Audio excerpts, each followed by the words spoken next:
Okay. Hello. My name is Kristen Taylor, and I just wanted to do a review for class about the movie I just watched. It is a movie where two people who have gotten married and they both have Down syndrome. Their names are David and Monica. So I just wanted to do a review and answer some of the bullet points for class. So for the first one, for number one, I wrote yes. Privacy and independence is a right for everybody.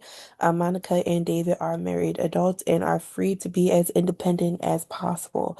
Um, I think independence, having the ability to be independent and free, is a right for everybody, regardless of what anybody, other people might think. This is my personal opinion. I think Monica and David should be free to do whatever it is that they please and definitely be able to have thoughts and dreams as well.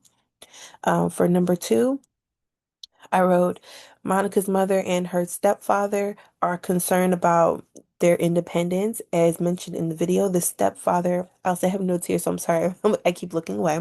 But I wrote, as mentioned in the video, the stepfather admits that he doesn't see them getting a job. David's mother is also worried about her son working in Publix, Publix in California, or it's a grocery store chain. Everybody knows Publix. The mom, David's mother, she's also concerned because she doesn't like the way people in the world, she doesn't like the way people with disabilities are treated, and which is completely understandable. But in general, I saw or I noticed that they want to both parents want to be able to continue to shelter their children from harm and shelter them from the outside world. But unfortunately, that is not the reality. Those are their concerns. But that is not the reality. The reality of it is that David and Monica are grown adults who are now married and they're in their 30s. Specifically, I believe Monica is 35. I'm not sure how old David is, but Monica is 35. So, I personally believe that the reality of it is that even though the parents have their own concerns about how others will treat them, the reality of it is that they are grown adults and they need to, like anybody else, be able to experience the outside world. So I think that it's a beautiful idea. I don't see anything wrong with David and Monica getting a job in Publix if that's their desires. That's what they that's what they envision for themselves, and that's something that they should be able to do without any real backlash. They should be able to receive as much love and support. I mean, they've been trusted and allowed or received enough support getting married. I don't see anything wrong with two adults finding work and expanding. That's just me. I don't mean for that to be a potential controversial topic. Anyway, so moving forward for number three.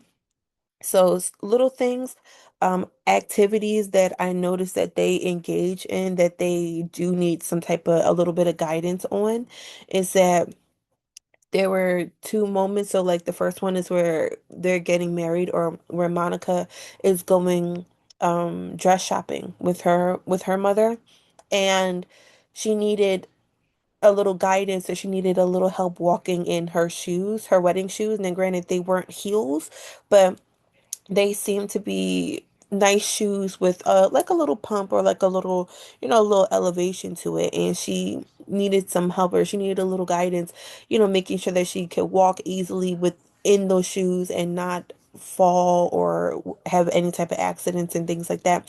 And another example that I noticed is that even when they moved, Monica and David moved with Monica's parents into or I believe this is like before they moved into their new apartment, they were taking out the trash and taking out the recycling. And so when they did their collaboration, they did great teamwork with that, doing that together. They came back in the house and Monica's mother had to review the instructions with them to make sure that they did everything that they were supposed to be doing when taking out the trash and the recycling. But moving on to number four, I also wrote down that Monica and David might want to ignore the labels and be seen as normal because they are able to engage in normal slash daily routines like anybody else, and they are independent in their own way. They also want to be seen as normal because when they are asked about the word handicap or what do people with Down syndrome look like, they seem to have more of a negative aspect of it, and it's just something they make it clear that that is something that they do not. These are labels that they do not want to be associated with because once again they have their own sense of independence and they have their own daily routines that um they stick to, and they work hard to be as independent as possible. So when you say things to them like handicap, it kind of, I can see their perspective. I'm not gonna say it triggers them, but you could tell that it makes them like a little uneasy, and it makes them a little uncomfortable because they don't see themselves as handicapped. They see somebody who is handicapped, somebody who needs, who is unable to do things for themselves. And that's not, really their reality. So I can definitely understand their perspective, Monica and David's perspective on that. Um, for number five, I wrote down, I understand why Monica and David would want to have children, but it does raise some concerns, specifically with the mental, emotional, and the financial stress that it could cause, not just for, excuse me, not just for Monica and David, but the mental, emotional, and the financial stress that it could cause on anybody in this economy, regardless if they have a disability or not. So, but specifically for Monica and David, it does raise a concern for me because they are no longer at this particular point in the movie when they start talking about children. Um, uh, when they start talking about children in this particular point in the movie, I believe that Monica and David were no longer working. Or not working. They were no longer in school. My mistake. They were no longer in school, and even when they were in school, they had a little side job that they were receiving, like a small salary, a small income.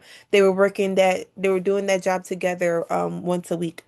And I believe that job was in partnership with the school. But either way, they're no longer in school, which means they are no longer working their job, their weekly job.